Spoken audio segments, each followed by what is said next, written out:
सिबिथाय बिथिङाव बिसमुरि हालामनि ब्रह्मपुर बाथाबारि ओनसोलनि रायजो राजाफोरनि थाखाय गोजोनथाव खौरां। बिटिसि सरकारनि अननायाव गोथौ ओनसोलनि रायजो राजाफोरा मोननो हासिगोन देहा फाहामथायनि थाखाय गुदि देहा सिबिथाय मिरु।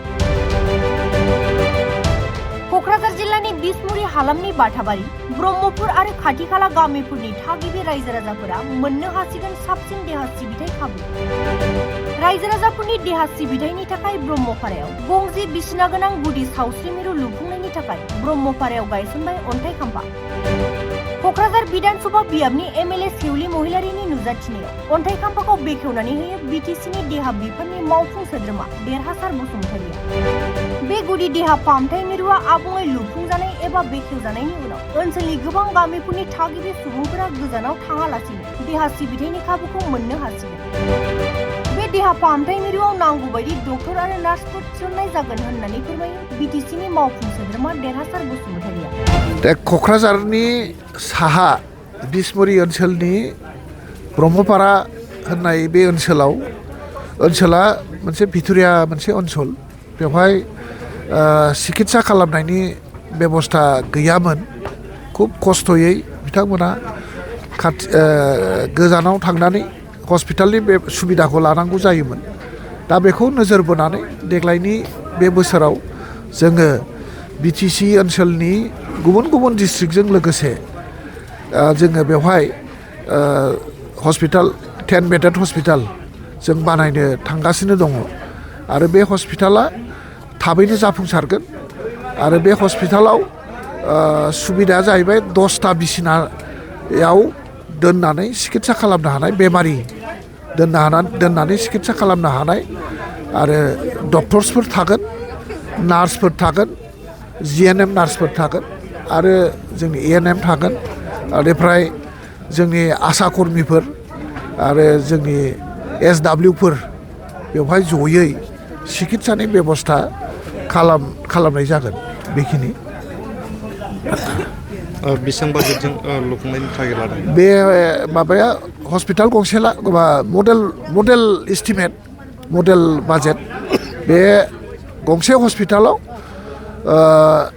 2,42 लाख 2 crore 42 लाख रां खरसा खालामनानै बे हस्पिटालखौ लुफुंनाय जागोन। बिटिसि सरकारनि एनएचएम फान्डिंआ जोङो एनएचएमनिफ्राय फान्डिं मोनगोन आरो बे सेन्ट्रेल गभर्नमेन्टनि फ्लेगशिप प्रग्राम नेशनेल हेल्थ मिशननिफ्राय बे फैसाखौ खरस खालामनाय जागोन। बेखिनि बे रोखोमनि जिहेतु सेन्टार बेखेवदों आरो बिटिसिआव गंबैसे आरो बेबायदि खालामनो थांखि? बेबादि माने 12खान, उदालगुरियाव 5, बाक्सायाव 3, चिराङाव 2 आरो क'क्राझाराव 2। क'क्राझाराव जोङो दिनै प्रथम जों जागायजेनबाय। गाबोनहाय जोङो सिमुलटाफु गसाइगाव साब डिभिजनाव जोङो खालामगोन। बिनि उनाव पर्यायक्रमे बाक्सा, चिरां आरो उदालगुरि जोङो बे हाबाफारिखौ जों मावफुंगोन। देग्लाय तामुलपुर हिसाबै जोङो मोननाय जायाखिसै। मानो होननानै बुङोब्ला तामुलपुरनि माबा हिसाबै जोङो आगोलाव जोङो तामुलपुर हिसाबै एबाराव जोङो बेखौ हरनो हायाखै। नैबे फैगौ देग्लायनि जिथु बाजेट बे बाजेटआव जोङो आरो बेबस्था लागासिनो दं। जोंहा सरकार दाफिननायनि बिटिसिखौ जों दखल खालामफिननायनि जोंहा एजेन्डा दङ आरो समाजखौ फोसाबनाय, ओनसोलखौ जौगाहोनायनि जोंहा मोनसे थांखि दङ। दा बे हिसाबै मोनफ्रोमबो सापर्टार बा ओनसोलनि रायजो राजाफ्रा जोंखौ अनसायो, बेखौ जों नुनो मोनदों। आरो जोंहा मोनसे बिसास जे आगन्तक माने बिटिसि इलेक्सनाव जोंनि इउपिपिएल दोला आरो सरकाराव फैफिनो आरो सरकाराव फैयोबा जोङो ओनसोलनि मोनफ्रोमबो जाथि जनगोष्ठीनि थाखाय जौगानाय हाबाफारि जों लागोन, एजेन्डा लागोन। बेजों लोगोसे जोंहा माखासे बिटिआर एकर्डनि दफाफोर दङ, बेफोरबो माने जाफुंगोन, बेखौ जोङो आखायाव लागोन।